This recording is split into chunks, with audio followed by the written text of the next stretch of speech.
Olá, tudo bem com vocês? Hoje, dia 13 de dezembro, eu sou o pastor Alexandre, do Colégio Concórdia de Santa Rosa. E essa semana vamos falar um pouco sobre a mensagem do profeta Miqueias, que há muito tempo antes de Jesus nascer, assim como outros tantos profetas, apresentou aquela mensagem do nascimento, com uma riqueza de detalhes que era impressionante.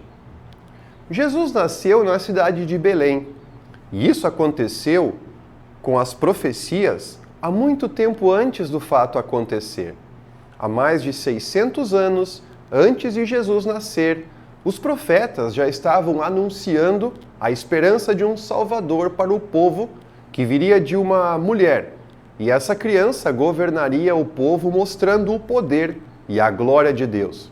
Seria humilde e perante as pessoas pareceria fraco, mas apontaria para o Deus eterno, que é poderoso e forte, e traria a paz.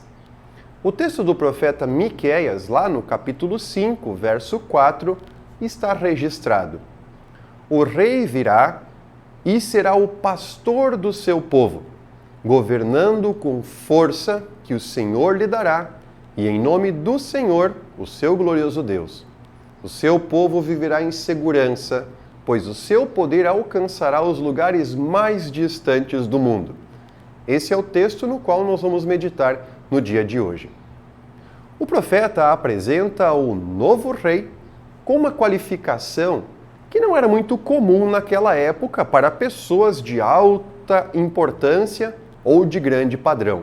Diz: o rei será um pastor.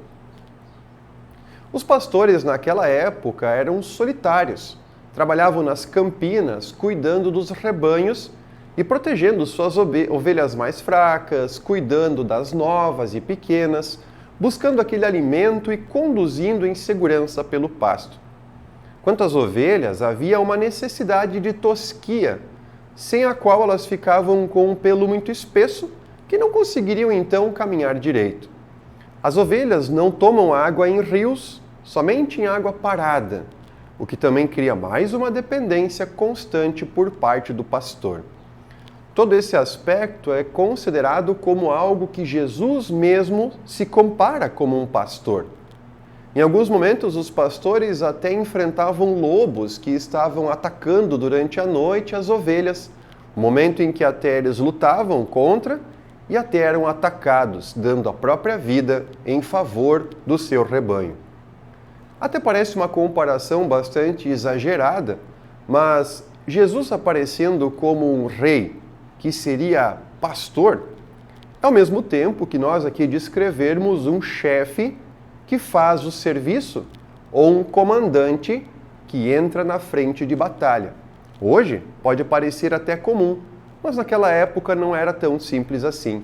Alguém que não fica nos bastidores só observando, mas atua fortemente em defesa dos seus. Aqui está a diferença entre o cristianismo e todas as outras religiões do mundo. Era muito comum se ensinar um afastamento das pessoas e da divindade. Os deuses lá no céu ou no alto dos montes, inacessíveis, e as pessoas aqui na terra, confinados em sua insignificância. A única forma de se aproximar da divindade daquela época era através de duros sacrifícios e penitências, com ofertas bastante difíceis de serem feitas até. Com o Deus de Israel, no entanto, as pessoas estavam vendo uma manifestação muito próxima quando ele conversava com os seus, mostrava o seu poder e se encontrava com o povo diretamente. Isso, na verdade, não era nenhuma novidade para aquelas pessoas, ainda mais quando aparece ele como um servo, um pastor que cuida e protege. E aí vem a criança humilde, pobre e um homem rejeitado pelos seus que dá a própria vida em favor da salvação de todos. As profecias falavam sobre isso. O povo de Israel conhecia esse Deus, mas as pessoas do público não. Até hoje nós também não compreendemos esta forma especial de Deus se aproximar. E o mais relevante é que ele não espera nada em troca. Nem oferta, nem sacrifício, nem sofrimento, nem a morte de ninguém. Ele quer nos preservar e entrega o seu próprio Filho Jesus Cristo para a nossa salvação sem pedir nada em troca. A única coisa que Deus pede para nós é a fé nele como único e verdadeiro Deus. Alguns apenas deixam Deus ser Deus na sua vida, ocupar o seu lugar no coração, e é isso que ele quer.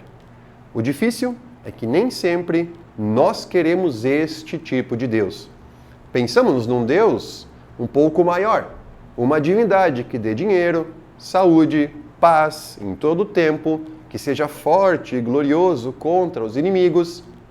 Não alguém que ensina a amar os próprios inimigos, que pede para negar a nós mesmos, largando nossos desejos para poder o seguir, que nos mostra que os últimos serão os primeiros e o pior, que devemos perdoar todas as pessoas a ponto de ser 70 vezes 7 vezes, ou seja, infinitas vezes.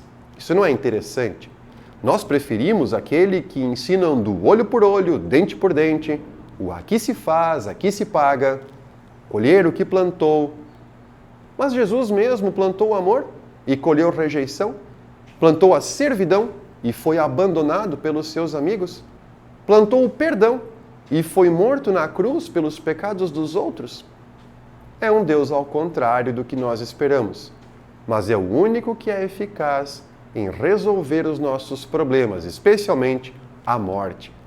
Hoje vivemos o tempo após este cumprimento da promessa e confiamos no Cristo que é vivo, para que nós sejamos salvos para toda a eternidade. Fiquem bem, acreditem no Jesus das promessas e nos vemos na próxima.